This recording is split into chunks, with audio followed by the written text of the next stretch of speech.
자, 화학원의 마지막 부분, 화학 반응에서의 열의 출입에 대해 한번 배워보도록 하겠습니다.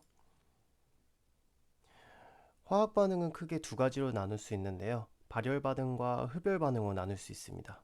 여기서 봤을 때 여러분이 주의 깊게 보셔야 될 부분은 지금 보시는 것처럼 열이 생성물 쪽에 있는지 또는 반응물 쪽에 있는지 살펴봐 주셔야 됩니다. 열이 생성물 쪽에 있다는 것은 열이 발생한다는 뜻이죠. 이렇게 열이 발생하는 반응을 우리는 발열 반응이라고 얘기를 하게 되고요. 반대로 열이 반응물 쪽에 있다는 것은 열이 재료로서 사용된다는 겁니다. 즉 주변의 열을 흡수해서 반응이 일어나는 거기 때문에 그 열을 흡수하는 반응은 우리가 흡열 반응이라고 부르게 됩니다. 그래서 우리는 화학 반응을 크게 발열 반응과 흡열 반응으로 나눌 수 있게 돼요. 자, 그랬을 때 반응물과 생성물의 에너지를 비교하게 되면 발열 반응 같은 경우에는 반응물의 에너지가 생성물의 에너지보다 더 높은 것을 볼 수 있고, 흡열 반응 같은 경우에는 생성물의 에너지가 반응물의 에너지보다 더 높은 것을 볼 수 있습니다. 즉 발열 반응 같은 경우에는 반응물의 에너지가 높기 때문에 생성물이 되면서 그 에너지 차이만큼을 방출하게 되는 거고요. 흡열 반응 같은 경우에는 반응물에 비해서 생성물의 에너지가 높기 때문에 그 차이만큼 에너지를 흡수해서 반응이 진행되는 것을 볼 수가 있습니다. 그래서 에너지 변화를 보게 되면 발열 반응 같은 경우에는 에너지가 방출되는 거고, 흡열 반응 같은 경우에 에너지가 흡수되게 되는 거죠. 여기서 중요한 것은 반응이 일어나면서 주변 온도의 변화가 어떻게 되는지 확인하는 건데요. 발열 반응 같은 경우에는 자신이 반응이 진행되면서 에너지를 주위에 방출하기 때문에 주변의 온도가 상승하게 됩니다. 즉 주변이 뜨거워지게 되는 거죠. 반대로 흡열 반응 같은 경우에는 주변으로부터 에너지를 흡수하기 때문에 주변 온도가 떨어지고 차가워지게 되는 겁니다. 그래서 다양한 문제를 풀다 보면은 내가 처음 보는 반응이 나오고 그게 발열 반응인지 흡열 반응인지 물어보는 문제가 발생을 하는데, 그 경우에는 주변의 온도가 뜨거워지는지 또는 주변의 온도가 차가워지는지를 확인을 해서 발열 반응인지 흡열 반응인지를 선택해 주시면 됩니다. 자, 그러면 이렇게 화학 반응에서 발생하는 열을 어떻게 측정을 하느냐? 열량계를 통해서 측정을 해야 돼요. 이 열량계 같은 경우는 크게 통열량계하고 간이열량계가 있는데, 이 열량을 측정하는 근본적인 원리는 거의 비슷합니다. 통열량계는 간이열량계에 비해서 복잡하지만 그만큼 정확하다는 장점이 있고, 간이열량계는 통열량계에 비해 좀 더 간단하지만 부정확하다는 단점이 있어요. 하지만 근본적인 원리는 똑같기 때문에 저희는 간이열량계를 통해서 열량을 측정하는 방법을 알려드리도록 하겠습니다. 자, 간이열량계에서 열량을 측정하기 위해서는 Q는 cm 델타 T라는 공식을 알고 계셔야 되는데요. Q는 열량, C는 비열, 델타 T는 온도 변화, 그리고 물의 질량은 M이라고 표시가 됩니다.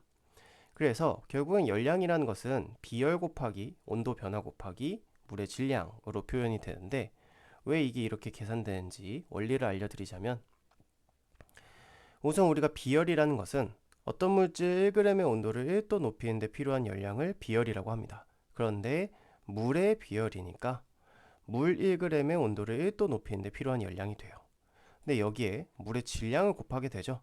그렇기 때문에 물의 질량까지 포함하게 되면 이제 1g이라는 값이 사라지고 물의 온도를 1도 높이는 데 필요한 열량이 됩니다. 즉 g에 대한 질량 값이 곱해졌기 때문에 더 이상 1g에 대한 내용이 없어지는 겁니다. 여기에다가 온도 변화를 곱하게 되면 이제 온도를 델타 T만큼 변화시키는데 필요한 총 열량이 나오게 되는 거예요. 이 열량이 우리가 구하고자 하는 화학 반응에서 의한 에너지 출입 값이 되겠죠.